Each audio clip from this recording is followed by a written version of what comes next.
Welcome to This Explainer. Okay, so when you hear the phrase digital transformation, what is literally the very first thing that pops into your head? Is it some massive server migration that keeps the entire IT department awake for a week straight? Or maybe just upgrading everyone's laptops to the latest and greatest hardware? Well, actually, scratch that. We need to debunk that myth right now. The truth is, treating digital evolution as just an IT purchasing project is exactly why so many companies fail to adapt. Okay, let's dive into this. The absolute core truth of the modern economy is pretty simple. It's much more about changing, not upgrading your IT, but upgrading your strategic thinking. Digital technologies are absolutely transforming every single aspect of business for us today. But the hardware and the software, those are just the tools. The real transformation, the essential evolution here, is a fundamental shift in leadership and mindset. So moving right along to Section 1, the 5 domains of business, rethinking our assumptions. And this brilliantly illustrates our roadmap. To really evolve, we've got to take a step back and completely change how we think about 5 broad pillars of our business strategy: customers, value, competition, innovation, and data. We have to constantly be asking ourselves what our true value to the market is in this totally new landscape. It's like a giant puzzle, right? All of these areas are deeply interconnected, and a shift in one demands a shift in all the others. Take a second to just let those sink in. Customers, competition, data, innovation, and value. If you're leading a team today, your survival guide is basically built on these 5 pillars. Now, while a full-scale digital transformation absolutely touches on the whole shebang, data, innovation, and value included, for the rest of this explainer, we're going to do a deep dive into the massive, paradigm-shifting changes happening within just the first 2 domains, customers and competition. All right, Section 2, the customer shift, from mass market to dynamic network. Now, to figure out where we're headed, we kind of need to know where we started, right? Think back to the old-school era of mass production and mass communication. Value back then was created purely through economies of scale. Following the old model, a company simply broadcasted a one-way, uniform message out to a giant sea of passive, disconnected consumers.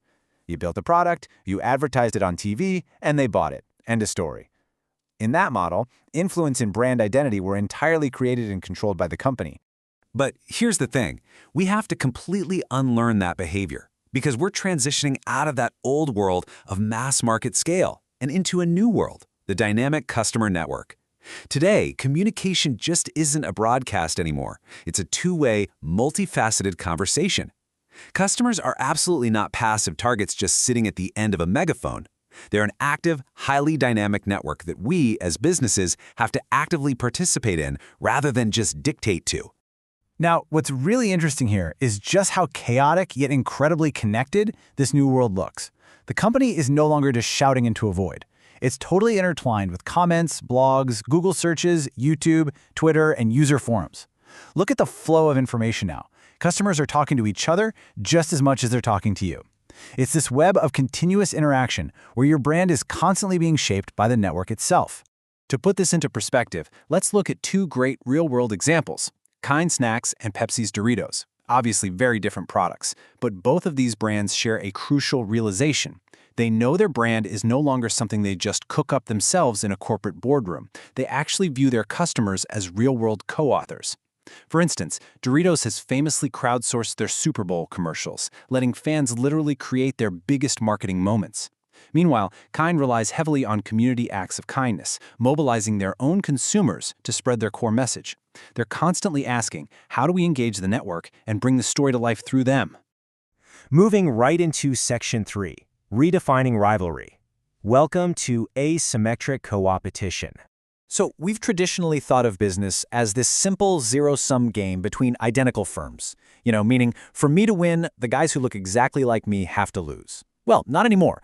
Welcome to the modern business world of frenemies. This is co-opetition. It's a fascinating dynamic where the exact same company you might be competing fiercely with on one product line might actually be your closest, most vital partner on another.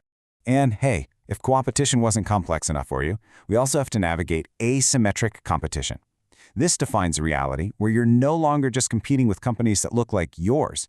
You're competing with companies that look completely different, have entirely different business models, but happen to solve the exact same problem for your customers. I mean, just think about how a simple software platform suddenly threatened traditional hotel chains and global taxi networks. Today's biggest existential threats usually come from unexpected industries you aren't even monitoring. So the absolutely crucial point here is that survival requires a massive strategic shift. We're talking about moving away from isolated products toward integrated platform thinking. You can't just sell a standalone item in a vacuum anymore. You've got to build ecosystems.